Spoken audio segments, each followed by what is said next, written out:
Hello everyone, welcome back to Iqra online learning platform. I hope you are fine and doing well. आज का हमारा topic है prime minister of India. आज के session का content कुछ इस तरह से है।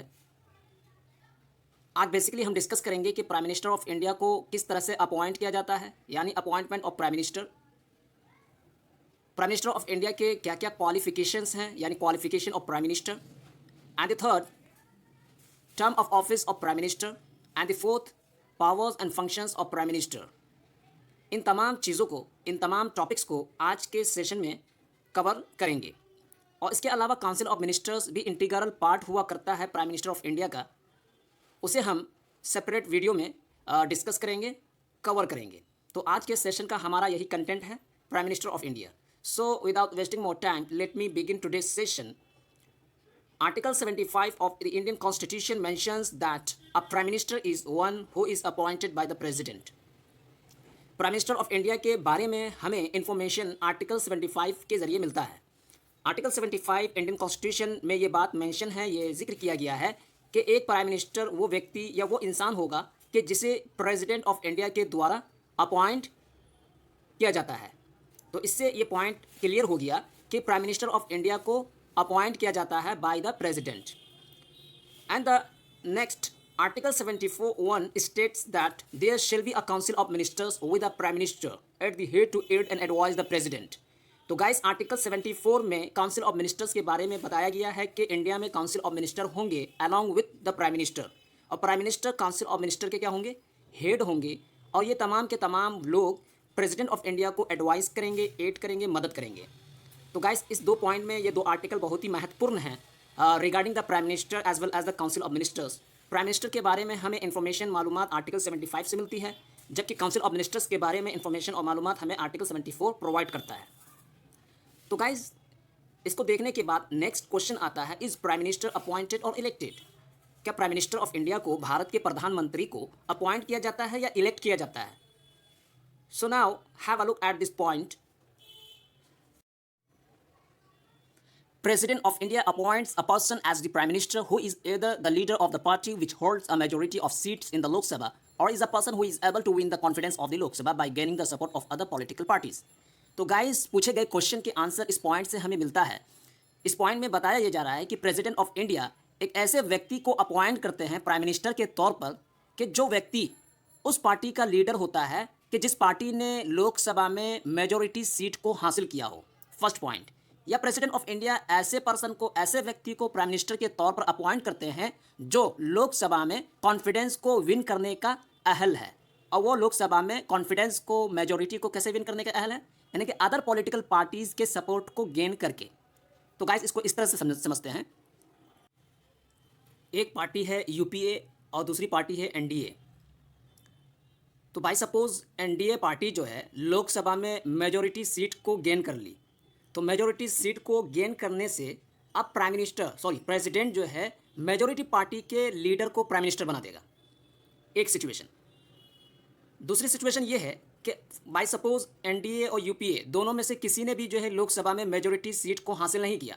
मेजोरिटी सीट का मतलब ये है गाइज कि लोकसभा में करंट में 543 सीट हैं, 543, 543।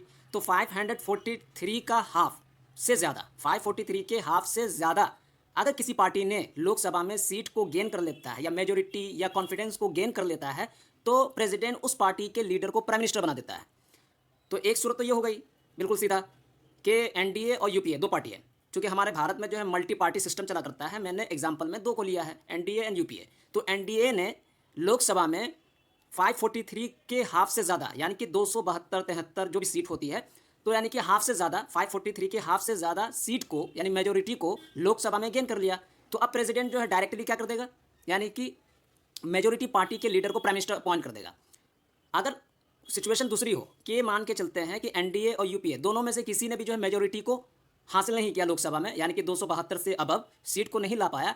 फॉर एग्जाम्पल एनडीए ने जो है 271 लाया और जो है यूपीए ने 270 लाया, मगर अब भी मेजोरिटी किसी को हासिल नहीं है। तो अब जो है इस सूरत में प्रेसिडेंट पर जो है ये डिपेंड करेगा कि वो किस पार्टी के लीडर को प्राइम मिनिस्टर बनाए।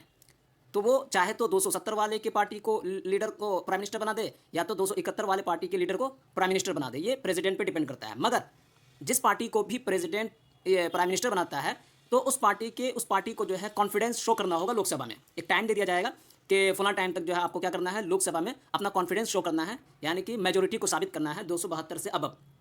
तो अब जो है उस पार्टी को, या जिस पार्टी के लीडर को प्राइम मिनिस्टर बनाया गया, वो पार्टी जो है अपने कॉन्फिडेंस को शो करेगी, यानी कॉन्फिडेंस टेस्ट होगा। और उसमें जो है कॉन्फिडेंस को कैसे यानी कि विन करेगी वो पार्टी, यानी कि जो अदर पॉलिटिकल पार्टीज है उससे कॉलिशन करके, अलायंस करके, अगर क्या बहुमत मेजोरिटी को पा लेता है लोकसभा में, तो उस पार्टी के क्या है सरकार बन जाएगी, यानी गवर्नमेंट बन जाएगा। अदरवाइज अगर कोई भी पार्टी जो है अपने बहुमत को साबित नहीं कर पाया, तब फिर क्या होगा, प्रेसिडेंट ऑफ इंडिया जो है लोकसभा को डिसॉल्व कर देगा, और डिसॉल्व करने के बाद फिर से इलेक्शन होगा। फिर उसके बाद जो लोकसभा में जिसको भी मेजोरिटी हासिल होगा, यानी कि 543 के हाफ से ज़्यादा जो भी मेजोरिटी और कॉन्फिडेंस को गेन कर लेगा, उसकी सरकार बन जाएगी और उस पार्टी के लीडर को प्राइम मिनिस्टर बना दिया जाएगा। तो इसी 2 पॉइंट को इसमें बताया गया है। फिर उसके बाद क्या है, other ministers are appointed by the president on the advice of the prime minister. ये तो हो गया कि प्रेसिडेंट जो है प्राइम मिनिस्टर को अपॉइंट करते हैं। फिर उसके बाद जो अदर मिनिस्टर्स हैं, जो काउंसिल ऑफ मिनिस्टर्स हुआ करते हैं, उनको भी अपॉइंट प्रेसिडेंट ऑफ इंडिया ही करते हैं, मगर प्राइम मिनिस्टर के एडवाइस पर। प्राइम मिनिस्टर के एडवाइस पर ही president of India other minister को अपॉइंट करते हैं। तो गाइस ये मैथड था, ये मैनर था प्रेसिडेंट ऑफ इंडिया का प्राइम मिनिस्टर ऑफ इंडिया को अपॉइंट करने के regarding. And the next point, President can also appoint Prime Minister on his own discretion, but only when no party has a clear majority in the Lok Sabha. वही दूसरी situation को बतला रहे हैं कि प्रेसिडेंट ऑफ इंडिया जो है prime minister को अपने डिस्क्रिशन पावर से भी अपॉइंट कर सकता है। कब? जब किसी पार्टी के पास क्या हो, लोकसभा में क्लियर मेजोरिटी ना हो। तो यही दूसरी सिचुएशन है जो मैंने अभी एग्जांपल दिया था आपको, कि अगर 270 271 किसी पार्टी को क्या है सीट आ रहा है, मगर वो मेजोरिटी को नहीं पहुंच रहा है, फिर प्रेसिडेंट के ऊपर डिपेंड करेगा कि वो किसी भी पार्टी के लीडर को प्राइम मिनिस्टर बना सकता है। मगर जिस पार्टी के लीडर को भी प्राइम मिनिस्टर बनाएगा, उस पार्टी को अपना कॉन्फिडेंस शो करना होगा within a particular days. And the next thing, who is eligible to be a prime minister. कौन प्राइम मिनिस्टर बनने का एलिजिबल है, कौन प्राइम मिनिस्टर बन सकता है। तो गाइज यहाँ पर क्वालिफिकेशन ऑफ प्राइम मिनिस्टर को जिक्र किया जा रहा है कि to become an Indian prime minister one has to be, कि एक व्यक्ति को प्राइम मिनिस्टर बनने के लिए क्या क्या चीज़ें ज़रूरी हैं। तो here mention something related to become a prime minister of India. The first one is a citizen of India. पहली चीज़ ये कि जो बंदा प्राइम मिनिस्टर बनना चाहता है वो इंडिया का सिटीजन हो। And the second, a member of either Rajya Sabha और लोकसभा, या तो वो लोकसभा या राज्यसभा में से किसी एक का मेंबर हो। And the next, he should have completed his 30 years if he is a member of the Rajya Sabha. और वो बंदा जो प्राइम मिनिस्टर बनना चाहता है, अगर वो राज्यसभा के मेंबर से में आता है, तो उसको 30 साल जो है कंप्लीट होना चाहिए, उसकी एज 30 साल होनी चाहिए अगर वो राज्यसभा से आता है। अदरवाइज 25 साल कंप्लीट होना चाहिए अगर वो लोकसभा से आते हैं। तो ये क्वालिफिकेशन थे प्राइम मिनिस्टर ऑफ इंडिया के बनने के रिगार्डिंग। पहला ये कि सिटीजन ऑफ इंडिया हो, सेकेंड राज्यसभा या लोकसभा में से किसी एक का मेंबर हो। फिर तीसरे पॉइंट में 2 चीज़ों को मेंशन किया गया, अगर वो राज्यसभा से आते हैं तो 30 साल कंप्लीट होना चाहिए, अगर वो लोकसभा से आते हैं तो 25 साल कंप्लीट होना चाहिए।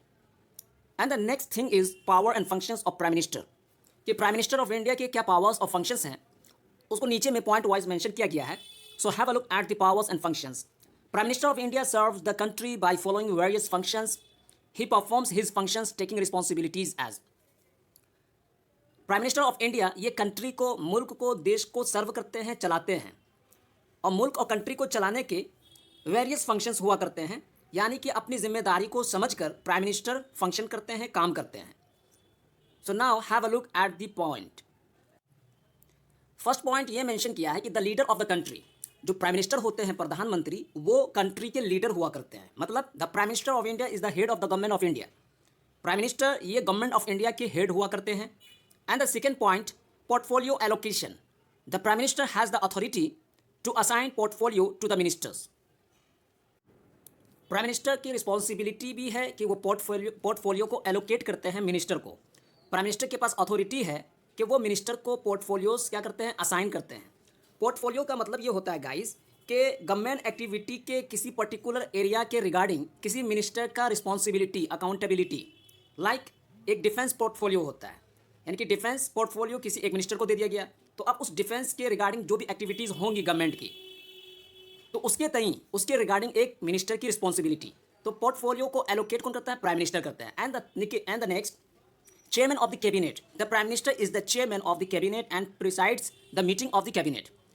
इसी के साथ साथ प्राइम मिनिस्टर ऑफ इंडिया ये कैबिनेट के चेयरमैन भी होते हैं, मतलब कि प्राइम मिनिस्टर ये कैबिनेट के क्या होते हैं, चेयरमैन होते हैं, और इसी के साथ साथ कैबिनेट की जो भी मीटिंग हुआ करती हैं, जो भी मीटिंग होती हैं, उनको प्रिजाइड भी प्राइम मिनिस्टर ऑफ इंडिया ही करते हैं। He can impose his decision if there is a crucial opinion difference among the members. For example, अगर मेंबर्स के बीच कोई मीटिंग चल रही है और मेंबर्स में क्या है, ओपिनियन सबके अलग अलग हैं, सबके ओपिनियन अलग अलग हैं, तो उस सूरत में प्राइम मिनिस्टर अपना डिसीजन इम्पोज कर सकते हैं तमाम पर। And the next, official representative of the country. और प्राइम मिनिस्टर कंट्री के ऑफिशियल रिप्रेजेंटेटिव भी होते हैं, यानी कि ऑफिशियली वो कंट्री को, मुल्क को रिप्रेजेंट करते हैं। Prime minister represent the country for high level international meeting, यानी जितने भी बैनुल अक़वामी मीटिंग होती है इंटरनेशनल लेवल पर जो है prime minister of India country को क्या करते हैं, रिप्रेजेंट करते हैं, नुमाइंदगी करते हैं। And the next, the link between the president and the cabinet. Prime minister president और कैबिनेट के बीच लिंक का भी काम करते हैं। इसका मतलब ये होता है कि prime minister act as the link between the president and cabinet, कि कैबिनेट और प्रेसिडेंट के बीच प्राइम मिनिस्टर जो है लिंक के तौर पर भी काम करते हैं। इसका मतलब ये होता है कि prime minister of India cabinet के वो तमाम डिसीजन और फैसले जो यूनियन के अफेयर्स को एडमिनिस्टर करने के रिगार्डिंग हो, या लेजिस्लेशन वगैरह को प्रपोज किया जा रहा हो लोकसभा में, राज्यसभा में, पार्लियामेंट में, इन तमाम अफेयर्स के रिगार्डिंग इन्फॉर्मेशन प्रोवाइड करना प्रेसिडेंट को। ये क्या काम है, ये प्राइम मिनिस्टर का काम है कि वो तमाम डिसीजन जो कैबिनेट ले रहे हैं यूनियन के अफेयर्स के रिगार्डिंग, लेजिस्लेशन के प्रपोजल के रिगार्डिंग, इन तमाम चीज़ों से प्रेसिडेंट को क्या करना, इन्फॉर्म करना, कम्युनिकेट करना। And the next, head. The prime minister is the head of the nuclear command authority, NITI Aayog, appointments committee of the cabinet, department of atomic energy, department of space, ministry of personnel, public grievances and pensions. तो prime minister of India जो है बड़े बड़े department के क्या होते हैं, head भी हुआ करते हैं। लाइक न्यूक्लियर कमांड अथॉरिटी के क्या होते हैं, हेड होते हैं। नीति आयोग का भी क्या हेड कौन है, प्राइम मिनिस्टर हैं। इसी के साथ साथ जो कैबिनेट की जो कमेटी होती है उसके अपॉइंटमेंट भी कौन करते हैं, प्राइम मिनिस्टर करते हैं। Atomic energy, department of space, इसी तरह ministry of personnel, public grievance and pension, इन तमाम के हेड और चेयरमैन कौन होते हैं, prime minister of India. And the last point is chief adviser. जो प्राइम मिनिस्टर ऑफ इंडिया होते हैं ये चीफ एडवाइजर भी होते हैं, मतलब he act as the chief adviser to the president, यानी कि prime minister of India president के चीफ एडवाइजर भी हैं, यानी कि ये क्या है, मशवरा वगैरह देते हैं, प्रेसिडेंट को एडवाइस करते हैं। ये भी काम क्या है, प्राइम मिनिस्टर ऑफ इंडिया का है। तो ये कुछ पावर्स और फंक्शंस थे related to prime minister of India. यहाँ पे एक पॉइंट को मेंशन किया गया है, have a look. Like prime minister is the head of the union parliament, the chief minister is the head of state parliament. जिस तरह प्राइम मिनिस्टर यूनियन पार्लियामेंट के हेड हुआ करते हैं, ठीक इसी तरह स्टेट लेवल पर जो चीफ मिनिस्टर होते हैं, सीएम होते हैं, वो स्टेट पार्लियामेंट के हेड हुआ करते हैं। तो गाइस, पावर और फंक्शंस को देखने के बाद अब हम आते हैं टर्म्स ऑफ ऑफिस, कि प्राइम मिनिस्टर ऑफ इंडिया जब एक मरतबा प्राइम मिनिस्टर बन गए तो वो कब तक जो है ऑफिस में बने रहेंगे। So first point is the prime minister holds the office during the pleasure of the president, कि प्राइम मिनिस्टर उस वक्त तक ऑफिस को होल्ड करते हैं या ये कि अपने पोजीशन पर बने रहते हैं जब तक प्रेसिडेंट ऑफ इंडिया उनसे खुश हों। प्रेसिडेंट ऑफ इंडिया के प्लेजर तक जो है प्राइम मिनिस्टर ऑफ इंडिया के ऑफिस को होल्ड करते हैं। And the next, he holds the office till the enjoy the confidence of the Lok Sabha. दूसरी सूरत यह है या दूसरा सिचुएशन ये है कि जब तक prime minister of India Lok Sabha में कॉन्फिडेंस को एंजॉय करते हैं, जब तक उनकी बहुमत या मेजोरिटी लोकसभा में होती है, तब तक वो बने रहते हैं, ऑफिस को होल्ड करते हैं। And the third situation is he can not be removed by the president till he holds the confidence of the house.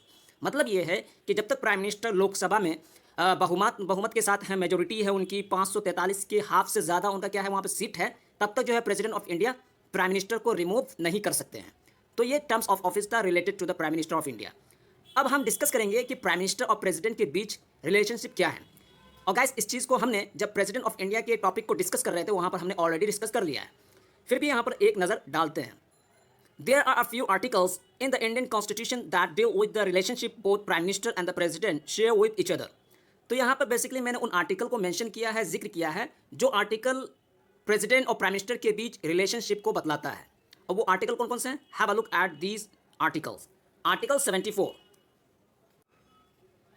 Article 74 में इस बात को मेंशन किया गया है कि प्राइम मिनिस्टर और इसी के साथ साथ प्रेसिडेंट ऑफ इंडिया किस तरह से काउंसिल ऑफ मिनिस्टर के साथ कनेक्ट हैं, यानी कि प्राइम मिनिस्टर और प्रेसिडेंट का काउंसिल ऑफ मिनिस्टर के साथ ताल्लुकात या अलाकात कैसे हैं। वो इस तरह से हैं कि काउंसिल ऑफ मिनिस्टर्स के head prime minister of India होते हैं। अब प्राइम मिनिस्टर और काउंसिल ऑफ मिनिस्टर्स दोनों मिलकर प्रेसिडेंट को एडवाइस करते हैं, एड करते हैं वेरियस इशूज़ पर। तो इस तरह से कहीं ना कहीं आर्टिकल 74 ये बतला रहा है कि prime minister, president and council of ministers का आपस में क्या है, रिलेशनशिप है। And article 75 mentions 3 things. Article 75 में 3 चीज़ों को मेंशन किया गया है। पहली चीज़ ये है कि प्रेसिडेंट ऑफ इंडिया ये प्राइम मिनिस्टर ऑफ इंडिया को अपॉइंट करते हैं, इसी के साथ साथ अदर मिनिस्टर्स को भी प्रेसिडेंट ऑफ इंडिया ही अपॉइंट करते हैं, मगर प्राइम मिनिस्टर ऑफ इंडिया के एडवाइस पर। सेकेंड थिंग कि सारे मिनिस्टर, जितने भी मिनिस्टर्स हैं, काउंसिल ऑफ मिनिस्टर्स, वो सारे के सारे ऑफिस को उस वक्त तक होल्ड करते हैं जब तक वो प्रेसिडेंट ऑफ इंडिया के प्लेजर पर क्या है, साबित कदम है। यानी कि प्रेसिडेंट ऑफ इंडिया जब तक उनसे खुश हैं, उनके कामों से क्या है, एग्री करते हैं, तब तक ये मिनिस्टर अपने ऑफिस को क्या है, होल्ड किए हुए होते हैं। And the next thing is council of ministers is collectively responsible to the Lok Sabha. और जो काउंसिल ऑफ मिनिस्टर्स होते हैं ये कलेक्टिवली, मजमूई तौर पर क्या होते हैं, सबके सब लोकसभा को रिस्पॉन्सिबल होते हैं, जवाबदेह होते हैं। और guys council of minister collectively responsible होते हैं, इस टॉपिक को हम नेक्स्ट वीडियो में डिस्कस करेंगे कि काउंसिल ऑफ मिनिस्टर किस एतबार से यानी कि वो रिस्पॉन्सिबल होते हैं लोकसभा को। जब हम मिनिस्टर्स पर डिस्कस करेंगे तब हम वहाँ पर इसको एक्सप्लेन करेंगे। बस इतना याद रखना है कि council of minister collectively Lok Sabha को रिस्पॉन्सिबल होते हैं। And the next article, article 78, it says about that prime minister communicates all decisions made by the council of members to the president। मतलब ये है कि प्राइम मिनिस्टर ऑफ इंडिया उन तमाम decisions और फैसले जो काउंसिल ऑफ मिनिस्टर के द्वारा किए जाते हैं, बनाए जाते हैं, उन तमाम फैसलों से, डिसीजन से प्रेसिडेंट ऑफ इंडिया को कम्युनिकेट करना, बताना। President can also refer issues for the consideration of the council of members. इसी के साथ साथ क्या है, प्रेसिडेंट ऑफ इंडिया जो है वो इश्यूज को रेफर भी कर सकते हैं कंसिडरेशन के लिए। यानी कि जो काउंसिल ऑफ मिनिस्टर्स हैं, जो मेंबर्स हैं, जो भी वो क्या इश्यूज डिसीजन ले रहे हैं या कोई फैसले ले रहे हैं, तो उसके रिगार्डिंग जो भी इश्यूज हो रहा है उसके कंसिडरेशन के लिए क्या है, प्रेसिडेंट इसको रेफर भी कर सकते हैं। So guys this were some articles which talk about the relationship between the president and the prime minister of India. तो गाइज हमारा टॉपिक यहीं पर आज खत्म होता है। मैंने यहाँ पर कुछ फैक्ट्स को रिलेटेड टू प्राइम मिनिस्टर यहाँ पर मेंशन किया है जो एग्जाम पॉइंट ऑफ व्यू से बहुत ही इंपॉर्टेंट है, एक मतलब देख लेते हैं। पहला पॉइंट या पहला फैक्ट्स ये है कि longest serving Indian prime minister कौन है। Longest serving Indian prime minister ये जवाहरलाल नेहरू हैं, 1947 से लेकर 1964 तक बने रहे थे, सबसे longest serving prime minister. And the second longest serving Indian prime minister, दूसरे नंबर पे सबसे ज़्यादा दिन तक प्राइम मिनिस्टर के ऑफिस को होल्ड किए हुए कौन व्यक्ति थे, तो सेकेंड में है Indira Gandhi. And the third fact, acting prime minister twice, यानी कि वो प्राइम मिनिस्टर जो दो मरतबा एक्टिंग प्राइम मिनिस्टर रहे हैं, ये है Gulzari Lal Nanda. And the next, the first women prime minister to receive the Bharat Ratna, पहली महिला प्राइम मिनिस्टर कि जिसने भारत रत्न को रिसीव किया, Indira Gandhi. And the next, first non Congress prime minister of India, पहले non Congress prime minister of India कौन है, Morarji Desai. And the next, Indian parliament, Indian prime minister received Pakistan highest civilian award, India के वो कौन से प्राइम मिनिस्टर है कि जिसने पाकिस्तान के सबसे हाईएस्ट सिविलियन अवार्ड को हासिल किया, वह है Morarji Desai. And the next, youngest Indian prime minister, सबसे कम उम्र वाले प्रधानमंत्री, Rajiv Gandhi. And the next, first prime minister from south India, south India से सबसे पहले प्राइम मिनिस्टर कौन बने, तो इसका आंसर है पीवी नरसिम्हा राव। तो गाइस ये कुछ फैक्ट्स थे related to Indian prime minister. तो आज का सेशन हमारा यहीं पर कंप्लीट होता है। आज के सेशन में हमने बेसिकली जो डिस्कस किया है वो ये किया कि प्राइम मिनिस्टर की अपॉइंटमेंट को देखा, क्वालिफिकेशन को देखा, टर्म्स ऑफ ऑफिस को देखा, इसी के साथ साथ क्या क्या पावर्स और फंक्शंस हैं प्राइम मिनिस्टर ऑफ इंडिया को, इसको भी हमने डिस्कस किया। इसके अलावा कुछ इंपॉर्टेंट आर्टिकल्स हैं जो प्राइम मिनिस्टर एंड प्रेसिडेंट के बीच रिलेशनशिप को बतलाता है, उसको हमने डिस्कस किया। और इसके अलावा कुछ फैक्ट्स थे जिसको हमने आज के सेशन में कवर किया है। तो आज के सेशन को यहीं पे एंड करते हैं। नेक्स्ट वीडियो में हम काउंसिल ऑफ मिनिस्टर्स और अदर मिनिस्टर्स को डिस्कस करेंगे। तब तक के लिए टेक केयर, वीडियो को लाइक, शेयर और सब्सक्राइब करें। Thank you very much, bye bye.